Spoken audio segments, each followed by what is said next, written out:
ብዙዎች ስለ ውበቷ ተቃኝተዋል፣ ገጥመዋል። እንደ ጠዋት ጮራ ፀሐይ የሚጣራው መልኳ ለበርካቶች አፍ መፍቻ ሆኗል። ቆንጆ ነች። በቁንጅናዋ እንኳን ሴቷ ወንዱም ይቀናባታል። ምናልባት ቁንጅና መለኪያ ካለው እሷ አንዷ ነች ቢባል ማጋነን አይሆንም።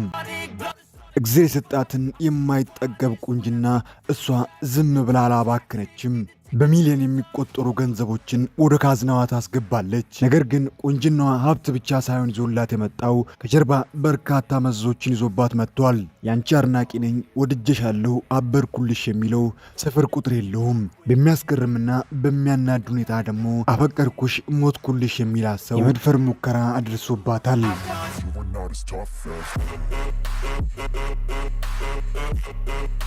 ለበርካታ የቱርክ ተዋናዮች ያልተሳካላቸው የሚያስቀናና የሚያስደስት የፍቅር ሕይወት አላት። ነገር ግን በአንድ ወቅት ይሄ የሚያስቀናና ለብዙዎች አስተማሪ የሆነ የፍቅር ሕይወቷ ግን አስደንጋጭ ነገር ደረሰበት። በአንድ ፎቶ አንሺ ምክንያት ሕይወቷ እስከ መጨረሻው ድረስ ሕይወቷ ተለወጠ። ሞዴል፣ ሳሊ፣ ተዋናይ፣ በመልኳ ሺዎችን ያንበረከከች፣ በትወናዋ ዓለምን ያስደመመች የራሞ ድራማ አንጸባራቂዋ ተዋናይ፣ የዕጣ ፈንታ ተወዳጅ ድራማ ንግሥቷ አዳም፣ የመሐላ ድራማ ኮከቧ ተዋናይ ኤንጅላ ወይም ኬምሪ።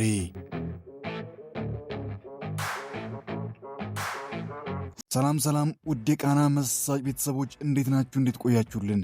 ምርጥ ምርጡን ካለበት እያሰሰ ወደ እናንተ የሚያደርሰው ቃና መሳጭ ዛሬ ደግሞ የመሐላ ድራማ ድንቅ የትወና ብቃቷን እያስመለከተችን እያስደመመችን ስለምትገኘው ስለ ኤንጅላ ግለ ታሪክ በስፋት እንመለከታለን። ስለ ቤተሰቦቿ፣ ስለ አስተዳደጓ፣ ስንት ፍቅረኛ ነበራት? ከምታፈቅረው ከምትሳሳለት ከቦራ ጋር ለምን ተለያዩ? አሁንስ የማን ፍቅረኛ ነች? በውበቷ ምክንያት የመጣባት ከባዱ ፈተናስ ምን ይሁን? እነዚህን ጨምሮ ሌሎችም ያልተሰሙ ውጭ ወደሚያስብሉ የሕይወት አጋጣሚዎቿ እንዲሁም ስለ እውነተኛ ማንነቷ ሁሉንም በስፋት ወደ እናንተ እናደርሳለን። ከእናንተ የሚጠበቀው ቪዲዮውን ላይክ አድርጎ እስከ መጨረሻ መመልከት ብቻ ነው። ለቻናላችን አዲስ ሆናችሁ ሰብስክራይብ በማድረግ የቃና መሳጭ ቤተሰብ በመሆን አዳዲስ ምርጥ ቪዲዮችና በቅርቡ የምንጀምራቸው ምርጥ ድራማዎች ወደ እናንተ ጋር እንዲደርስ ማድረግ ይችላሉ። ላይክ ማድረግ ደግሞ በፍጹም እንዳይዘነጋ። በቀጣይስ የማን ግለ ታሪክ ይሰራ? የፈለጋችሁትን የወደዳችሁትን ተዋናይ ስም በአስተያየት መስጫት ላይ አስቀምጡ። እኛም ወደ እናንተ እናደርሳለን። ከወዲሁ እስከ መጨረሻ ከኔ ጋር ስለምትቆዩ ከልብ እያመሰገንኩኝ መልካም ቆይታ ብያለሁ።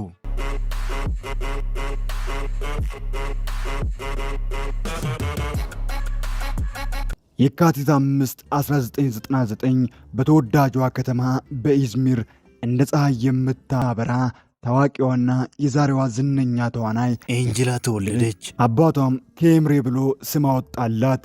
አባቷ ቦይሱል ኪቢል ሲባል እናቷ ደግሞ ሙታይ ቦይሱል ትባላለች። ኬምሬ በመካከለኛ ደረጃ የሚገኝ ቤተሰብ ውስጥ የተወለደች ሲሆን ከልጅነቷ ጀምሮ ለስዕልና ለፊልም ልዩ ፍቅር አላት። አንደኛና ሁለተኛ ደረጃ ተማሪ እያለች በትምህርት ቤታቸው ውስጥ የሚከናወኑ የኪነ ጥበብ ፕሮግራሞች ላይ እሷ ትሳተፋለች። በትወናው፣ በስዕል እሷ የማትገባበት ቦታ አልነበረም። እያደገች ስትመጣ ለፊልም፣ ለትወና የምትሰጠው ቦታ እየላቀ መጣ። ከዕለታት በአንድ ቀን ከትምህርት ቤት ስትመለስ ድንገት መንገድ ላይ አንድ ሰው ፎቶ ያነሳታል። እሷም ደንገጥ ብላ ለምንድነው የምታነሳኝ ብላ ሰውየውን ትጠይቃለች። ሰውየውም ፈገግ ብሎ አስፈቅጄ ስላነሳውሽ ይቅርታ፣ እኔ የፊልም ዳይሬክተር ነኝ። አዲስ ለሚሰራው ፊልም እንዳንቺ አይነት ልጅ ስፈልግ ነበር። አንቺን በማግኘቴ በጣም ደስ ብሎኛል። እባክሽን ፈቃደኛ ጥያቄን ተቀበይ፣ ከኔ ጋር አብረሽ የመስራት እድሉን ተጠቀሚ። ይህ አጋጣሚ ገና በ15 ዓመቷ ህልሟን እንድትኖር በሯን ያንኳኳ እድል ነበር። ኬምሪ የሰማችውን ነገር ማመን ከበዳት። ጉዳዩን ለቤተሰቦቿ ትነግራለች። ቤተሰቦቿም የነገረችው ነገር ቀልድ እየመሰላቸው ሰውየው ወደ ቀጠረው ቢሮ ተያይዘው ይሄዳሉ። ነገር ግን የሰሙት ነገር ቀልድ ሳይሆን እውነተኛ ነገር መሆኑን አረጋገጡ። ገና በ15 ዓመቷ በረዳት ተዋናይነት የስሊ ዴኒዝ የሚል ፊልም ላይ ራሷን አሳየች። ከዚህ በኋላ እንግዲህ መንገዷ ቀስ በቀስ መከፈት ጀመረ።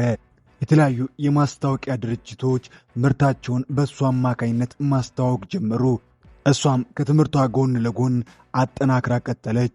አንደኛና ሁለተኛ ደረጃ ትምህርቷን ስትጨርስ በኤጌ ዩኒቨርሲቲ በሥነ ጥበብ ተምራ ተመረቀች። ቀጠለችና በሞዴሊንግ የአጭር ጊዜ ኮርስ ወሰደች። ከትምህርቷ ጎን ለጎን ግን በርካታ ሥራዎችን፣ ተከታታይ የቴሌቪዥን ድራማዎችን፣ ፊልሞችን፣ ማስታወቂያዎችን እየሰራች ነበር። እስካሁንም 10 የሚደርሱ የቴሌቪዥን ተከታታይ ድራማ ሰርታለች። 3 ፊልሞችን እንዲሁም 2 ዶክመንተሪ ሥራዎችን ሰርታለች።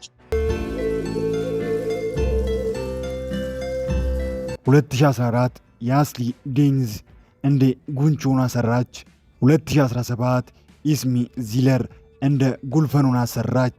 ከ2017 እስከ 2018 ደግሞ ፍትሐይት አብዱልሐሚድ የተሰኘ የቴሌቪዥን ተከታታይ ድራማ ላይ ሰራች። ከ2018 እስከ 2019 ደግሞ ኢልሚ ዴንኪማ 2020 የራሷን አቅም ያሳየችው በዓለም ዙሪያ በርካታ አድናቂዎችና ተመልካቾችን ያገኘችበት የራሞ ድራማ ላይ ድንቅ ብቃቷን አሳየች። ብዙዎች እች ልጅ ማነች ከወዴት ነች እያሉ እንደገና እንደ አዲስ የሷ ስም መነጋገሪያ ሆነ። በርካታ አድናቂዎች ወደ እሷ ጎረፉ። 2021 በሀይቱ አይኑ ወይም በአማርኛ ስሙ እጣ ፈንታ ተወዳጅ አስቂኝና ተቀባይነትን ያገኘ ተከታታይ የቴሌቪዥን ድራማ ላይ ድንቅ ብቃቷን እያስመለከተችን ትገኛለች። 2022 ሲደን ዳርጉዘል 2023 ቦስከር ከ2023 እስከ 2024 ደግሞ በሌላ ከፍታ በመጣችበት ሥራ በቱርክኛ ስሙ ሳኪል ቢኒ ወይም በአማርኛው በቃና ስያሜው በመሃላ ድራማ መጣች። አብሯት ተጣምሮ የሰራው ደግሞ በበኩር ልጅ ተወዳጅ ድራማ ላይ ድንቅ የትወና ብቃትን ካስመለከተን ከጌዲስ ጋር ተጣምራ ድንቅ የትወና ብቃቷን እንደ እንጅላ በመሆን አስመለከተችን። ቀጠለችና በ2024 በተወዳጁና አጓጊው ድራማ በራሞ ድራማ ላይ አብሯት በመጣመር የተመልካችን ልብ የገዛው ከኒኮ ጋር ድጋሚ ጣምራ ድንቅ የተባለ ሮማንቲክ ፊልም ሰሩ። ከ2024 እስከ 2025 ደግሞ ሌላ እንደ ላይላ ሁና፣ ከ2025 እስከ 2026 ደግሞ የራሙ ድራማ ፊት አውራሪ ራሙ ጋር በመጣመር ጉላይቬ ጉናሽለር በቀጥታ ፍቺው ደግሞ ጽጌረዶችና አበቦች በአይነቱ ለየት ያለ በርካታ ተመልካችን ያፈራ አጓጊ ተወዳጅ ድራማ ላይ እንደዚህ ነው በመሆን በርካታ ሽልማቶችን ጠራርጋ የምትበላበትን ወቸ ጉድ የሚያስብል የትወና አቅሟን እያስመለከተችን እያስደመመችን ትገኛለች። እነዚህን ሁሉ ስራ ስትሰራ ግን ባላት መልክ በገንዘቧ በዝናዋ አይደለም፣ በአቅሟ በድንቅ በሚያስደምመው የትወና ችሎታዋ ነው። ለዚህም ደግሞ ምስክሯ እስካሁን ያገኘችው ሽልማት ነው። ገና በ15 ዓመቷ ፊልም ትወና ምንድን ነው የሚለውን ነገር እንኳን በቅጡ ሳታውቅ የመጀመሪያ ስራ ስትሰራ በርካቶች ተደሙባት። እድሜ ለዛ ዳይሬክተር፣ ለዛች ቅጽበት አጋጣሚ የዓመቱ ምርጥ ተስፋ የተጣለባት ሴት ተዋናይ ተብላ ተሸለመች። ከዛም በኋላ ቢሆን የተለያዩ የሽልማት መድረኮች ላይ እየታጨች ማሸነፍ የእሷ ዝና የእሷ ልምድ ሆነ።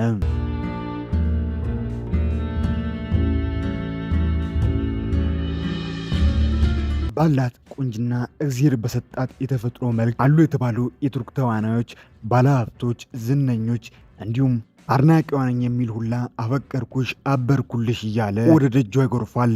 እሷ ግን ሁሉን ነገር በጥሞና እያየች መልኳን፣ ዝናዋን እያዩ የልቧን በር ለሚያንኳኩ ደጇ ዝግ ነበር። በቁንጅናዋ ምክንያት ብዙ መዘዞች መጥቶባታል።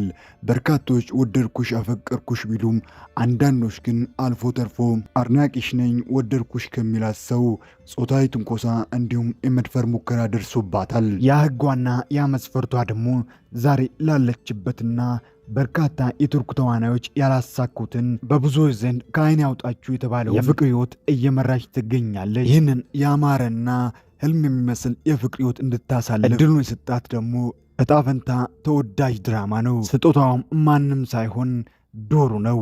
የሁለቱ ትውውቅም የነበረው የእጣ ፈንታ ድራማ የመጀመሪያው የቀረጻ ጊዜ ነበር። ሁለቱ ከድራማው ባሻገር እርስ በርስ እየተግባቡ ጓደኝነት፣ ከዛም አደግ ብሎ ግንኙነታቸው ወደ ፍቅር አደገ። በሚያስገርምና በሚያስደንቅ ሁኔታ የድራማው ግማሽ ክፍል እንኳን ሳይቀረጽ ነበር እነሱ ተዋውቀው ወደ ፍቅር የገቡት። የሁለቱ የፍቅር ሕይወት ደግሞ ለድራማው ከፍታ ድምቀት ሆነ። የድራማው ተመልካችም መጀመሪያ ከነበረው እጥፍ ሆነ።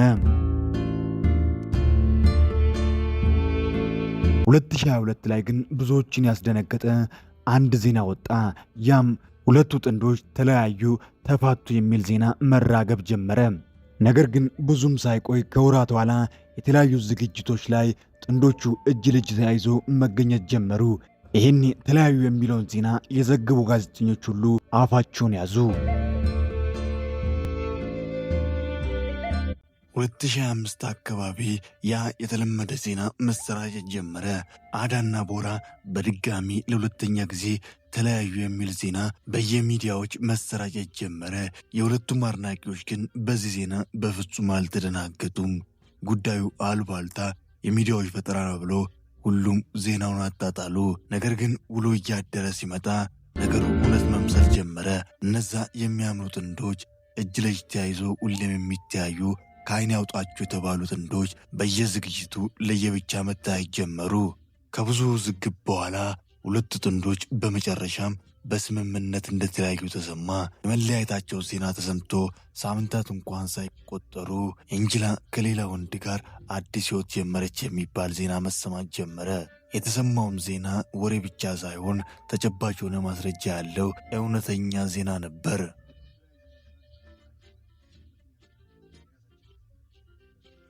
ኤንጅላ ጃንቡሉ ከተባለ የፈጣን መኪና አሽከርካሪ ታዋቂ ወጣት ጋር በይፋ የፍቅር ግንኙነት 2026 ላይ ጀመረች። ይሄ የእሷ ግንኙነት ብዙ ጥያቄዎችን አስነሳ። ጣቶች በሙሉ እሷ ላይ እንዲቀሰሩ አደረገ። ከቦራ ጋርም ለመለያየት የበቁት እሷ ከዚህ ወጣት ጋር ከቦራ ጀርባ ግንኙነት ስለጀመረች ነው ሊለያዩት የበቁት እየተባለ ይገኛል።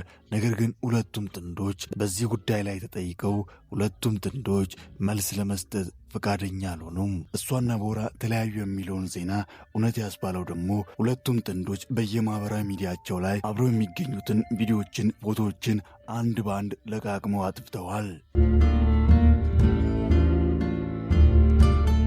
ብዙውን ጊዜ ከሀገር ወጥታ መዝናናት፣ የተለያዩ ሀገራትን እየዞረች መጎብኘት ያስደስታታል። በረዶ ላይ መንሸራተት፣ ፊልም ማየት፣ የቤተሰብ ጊዜ ማሳለፍ እንዲሁም ከቤት እንስሳ ለድመት ልዩ ፍቅር አላት።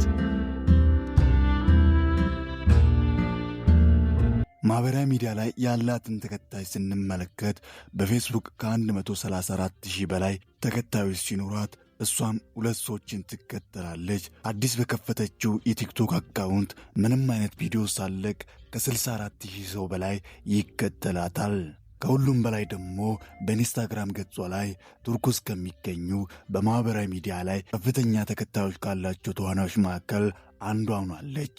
እስካሁን 179 ፎቶዎችን ለወዳጅና ለአድናቂዎቿ ያጋራ ሲሆን 7.1 ሚሊዮን ሰዎች የሚከተሏት ሲሆን እሷም 180 ሰዎችን ትከተላለች። 27ኛ ዓመቷን የያዘች ሲሆን 1 ሜትር ከ71 ሴንቲሜትር ትረዝማለች። 61 ኪሎ ትመዝናለች። ውድ የቃና መሳጅ ቤተሰቦች ኤንጅላን እንዴት አገኛችሁ? እስኪ ኤንጅላን የምትወዱ በስራዋ የምታደንቁ ላይክ በማድረግ ፍቅራችሁን ግለጹ። በቀጣይ የማን ግለ ታሪክ ስራ የወደዳችሁትን የፈለጋችሁትን ተዋናይ ስም ያስቀምጡ፣ ወደ እናንተኛም እናደርሳለን። ለቻናላችን አዲስ ሆናችሁ ሰብስክራይብ በማድረግ የቃና መሳጅ ቤተሰብ በመሆን አዳዲስ ምርጥ ቪዲዮዎች ወደ እናንተ ጋር እንዲደርስ ማድረግ ይችላሉ። ሁላችሁም ደግሞ ቪዲዮዎቻችንን ላይክ ማድረግ በፍጹም እንዳይዘነጋ።